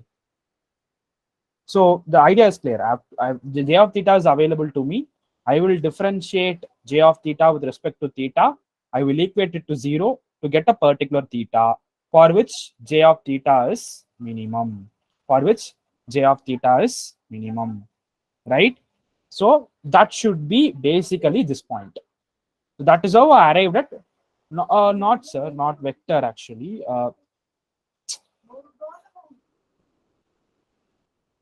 Not vector actually. Any other terms? Can you differentiate what it is called as? So what do you call dy by dx actually?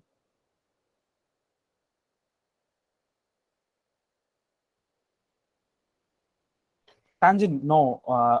Not tangent. Okay, so you find dy by dx at a particular point, and if you draw a straight line there, that will become tangent. That is different. That is different. This is called as, okay, I'll tell you the answer. This is called as the gradient. Okay, since you are using gradient to minimize, to find out the point where the cost function is minimum, this is called as gradient descent. This algorithm is called as gradient descent, since you are using gradient. So the procedure is very, very simple. You know what is the cost function, j of theta, or let us say, you know what is j of m and c. You can either take it theta or m and c. You have to differentiate j of m and c with respect to m as well as with respect to c. Or if you simply take it as theta, means you get only one derivative, right? And you have to equate both to 0. Then for this, you will get a particular m value, and for this, you will get a particular c value, for which the cost function is minimum. The error is minimum, right? For which the cost function is minimum. Then you substitute that particular m and c value in this equation. That becomes your line of best fit, for which the cost function is minimum. Am I making it clear? So you just differentiate that m and c, find the gradient with respect to the weights and equate it to 0. You will get a particular m and c. For that particular m and c, your cost function will be minimum. Your j and m and c will be minimum because you are differentiating it and equating it to 0. That's how you are arriving at. So that will be minimum. So you substitute that particular m and c in this straight line equation. That becomes your line of best fit. Is it okay? This cannot be made more simpler than this, if I bet. Am I okay? Okay. Can I get some other responses? Is it okay? But you should have a very good hang of the mathematics concept to understand this. Yes. Okay. Yes. Thank you, people. Okay. Is it confusing to anyone? Is it still confusing? Okay. Thank you. Last part, sir. Yes. I'll repeat this, sir. I think let me finish it off. Let me give that for 5 minutes. Then after that, I'll repeat this. I think there is one more equation which I have to teach. Gradient descent equation. I think the time is already up. The last part is where, so the idea is you take a curve, okay, f of x, right? Let us say the curve looks like this. The idea is I have to find out the points. This is x and this is f of x, y. I have to find out the points, not the values, sir, not the values on the curve. I have to locate the coordinates. I have to find out the coordinates where my function attains maximum or minimum. Okay, I have to locate only x and y's coordinates where my function attains maximum or minimum. Okay. For this, what I have to do is I have to find out the derivative of that function f dash of x, or you can even call it dou f of x divided by dou x, right? Or df of x divided by dx, and you have to equate that to 0, sir. Okay. If you equate that to 0, you have to find out the particular x coordinate. For example, if I take f of x square plus 1, if I take it like that, I will differentiate it, sir. I'll get 2x. I should equate that to 0. Then I will get x equal to 0, right? I will get x equal to 0. I will substitute on this f of x. So that gives me, if I substitute x to be 0, I'm getting 1, right? I'm getting f of x as 1. So x equal to 0 for which f of x is 1. 0, 1, sir. 0, 1. So for 0, 1, let us say for 0, 1, the function will attain minimum, sir. The function will attain minimum. For that particular coordinate, the function will attain minimum, right? So I have to differentiate, equate it to 0, get the coordinates, and in that point, it will be 0, sir.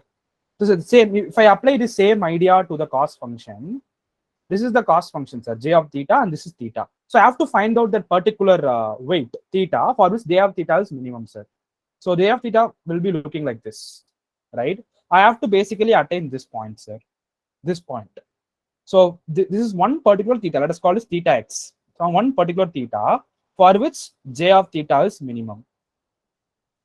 So basically, I have to differentiate j of theta, sir, with respect to theta. I will equate that to theta. Zero. I will equate that to 0. That should give me theta x, sir. If I equate that to 0, whatever theta value I'm obtaining, that is theta x, sir. For that, the cost function will be minimum, sir. That is theta x. For that, the cost function will be minimum. Is it okay? Is it okay for everyone now? Is it okay? I bet one thing, you go to YouTube, nowhere you can see an explanation like this. I bet that. Okay.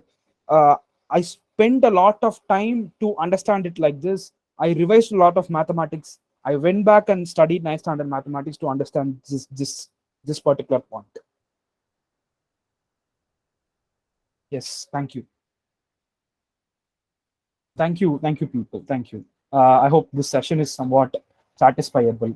Okay, and if I kept, imagine if I kept on, teaching Matplotlib and Seaborn, it would have been boring. If I had done that, it would have been boring. Right?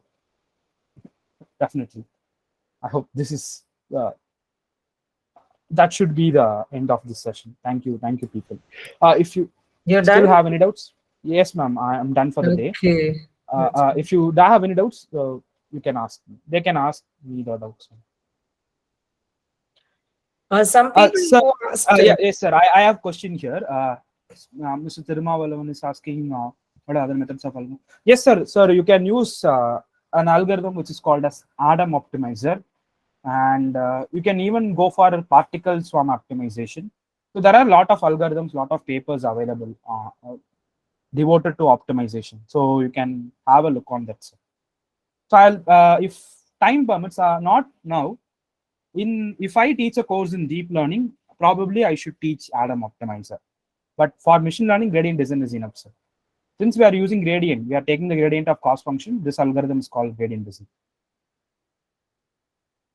Y equal to x. That is actually a polynomial regression as well. Y equal to x square plus 2. That is polynomial regression, not a linear regression. So for that, we are trying to fit a polynomial curve. So that is different. Swarm intelligence algorithm, exactly, doctor, that you can use for optimization. Not Mr. Felix. Sigmoid is not an optimizer. It is actually an activation function, which I will discuss tomorrow. Not a problem. Any other questions? Sigmoid doesn't optimize anything. Which topic, sir? Optimization or machine learning or linear regression or gradient descent? Okay, sir. ML, yeah. Which domain, sir? Which application? Yes, definitely. I will teach Matplotlib and Seaborn. I think this should be useful more than that, right? Any textbook for reference, ma'am. For machine learning, I think referring textbook should not be good. Actually, you can refer some articles in medium.com. That is actually updated frequently. Glad. Thank you, ma'am. Thank you so much. Glad. yeah, really, I'm happy that now I got a very good feedback for Sujit here. It's like yesterday. Is there anybody would like to show your gratitude in verbal way, verbal feedback? Anyone? That is really a good encouragement you are giving to a teacher. Verbal feedback, oral, speak. I know written communication is also verbal, but speaking. Anyone? Before winding up the session? Yesterday, Vishal was speaking. Sorry. Yesterday, Vishal alone. And anybody else would like to say anything about the session? Yeah, I could see. Yes, happy that at least one person unmute and talk, right? All are busy with their works. Okay. No problem, Hello, sir. No ma'am. problem. One Yeah. person switched Yeah. on. Yes, Hello, ma'am. Chandrasekhar. Yeah. Hmm. Hello, good morning, Hmm. sir. Yes, again we are learning Ah. related to Python which is used in machine learning. I'm audible? You attended Parmeshwar class, right, earlier? Yes, Yes, no? ma'am. So Ah. yes, ma'am. So that time we learn how Yeah. it can work. Now we can Now learn it is your implementing here. real time. Yes, ma'am. It Okay. is really a great session for us. So again learning for utilization purpose in real time. Understood. We have a part 2 also in Thank you. this. Maybe soon we will announce the date. Okay. Yeah, Team. yeah, ma'am. Yes, ma. Yes, you want to talk. Vijay ma'am. Hi, ma'am. How are you? Right. As usual, Sujit are also doing good.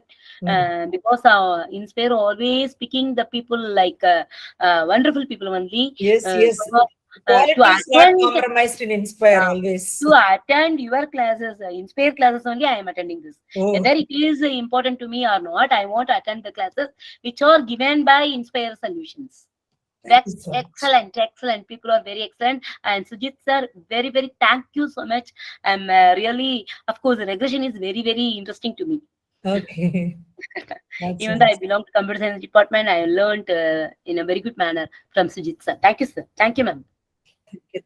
Thank you. Thank you so much. I'm very glad to know that. Thank you. Okay, team, and happy weekend again because weekend is getting over. Anyway, tomorrow we will send you the feedback form, everything to get your certificate and all. And really, I could see like everybody available from the beginning to end for the session. Nobody left in between. I'm happy that the session is more interesting. Okay, see you tomorrow at the same time. Bye bye. Good night. Good night, Sujit. Good night, ma'am. Good night, everyone. Thank you. Thank you so much. Bye bye.